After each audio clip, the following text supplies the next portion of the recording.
கேட்டுக்கு வெளியே.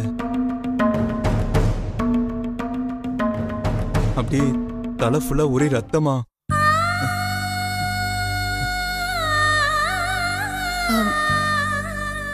அருண், சாரிங்க, உங்களை கஷ்டப்படுத்தணும்னு நான் நினைக்கல. மாமாக்கு இப்படி ஆனதுல எனக்கு ஒரு டவுட் இருக்கு. அத கிளாரிஃபை பண்றதுக்காக தான் நான் இப்படி எல்லாம் கேட்டுட்டு இருக்கேன்.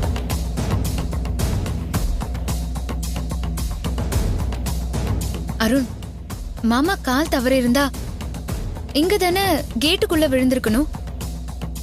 ஆனா மாமா எப்படி கேட்டுக்கு வெளியே கிடந்தாருன்னு சொல்றீங்க?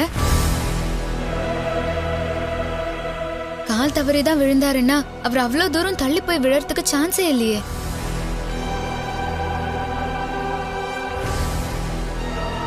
அருண், ஒரு நிமிஷம் வாங்க.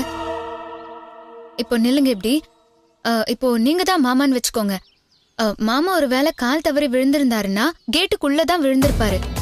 ஆனா வேற யாராவது வந்து மாமாவை இப்படி ஃபோர்ஸ்ஃபுல்லா தள்ளி விட்டுருந்தாங்கன்னா அப்பதான் அவர் கேட்டுக்கு வெளியே விழுந்திருக்க முடியும்.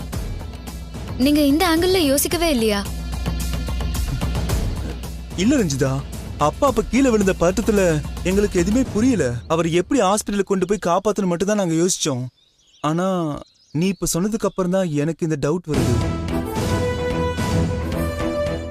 ஆனா எனக்கு இப்போ டவுட்டே இல்ல. நான் கன்ஃபார்மாவே சொல்றேன், மாமாவை யாரோ தள்ளி தான் விட்டுருக்காங்க.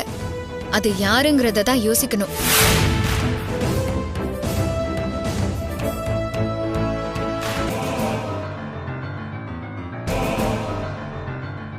கல்பனா, நீ எவ்வளவுதான் யோசிச்சாலும் உன்னால பொய் சொல்லி மழுப்பலாம் முடியாது.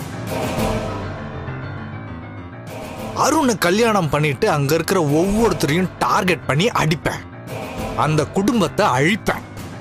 இந்த டயலாக் எங்க கேட்ட மாதிரியே இருக்குல்ல? நீ அன்னைக்கு என்கிட்ட கடைசியா போன்ல பேசும்போது பேசின டயலாக் அது. ஆனா அங்க என்ன நடந்துச்சுன்னு என் மைண்ட்ல ஒரு சின்ன சீன் இருக்கு, சொல்லிட்டா? நீ போன்ல பேசிட்டு இருக்கும்போது அருணோட அப்பா எதிர்ச்சியா அங்க வந்திருக்காரு. நீ பேசின எல்லா விஷயத்தையுமே அவர் கேட்டிருக்காரு. அதனால உன் சுயரபம் என்னன்றது அவருக்கு தெரிஞ்சு போச்சு. சோ உன்கிட்ட சண்டை போட்டுட்டு இப்பவே எல்லாருக்கிட்டையும் உண்மையா சொல்றேன்னு ஆவேசமா கிளம்பி போயிருக்காரு. உன் நோக்கம் அருண் ஃபேமிலிக்கு தெரிஞ்சிருச்சுன்னா அடுத்த நிமிஷமே நீ தெருவில் தான் நிக்கணும். அது நடக்க கூடாதுன்னா அவரு உயிரோட இருக்க கூடாது.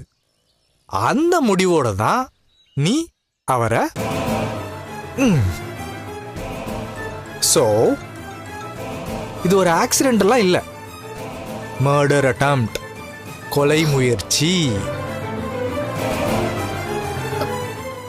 என்ன பக்கத்துல இருந்து பார்த்த மாதிரி அப்படியே சொல்றேன்னு ஷாக் ஆயிட்டியா? என்ன சொல்லி சமாளிக்கலாம்னு யோசிக்கிறியா? இதுக்கு மேல சமாளிக்கிறதுக்கு என்ன சார் இருக்கு? ஒரு கிரிமினலோட மைண்ட இன்னொரு கிரிமினல் ரீட் பண்ண முடியும்.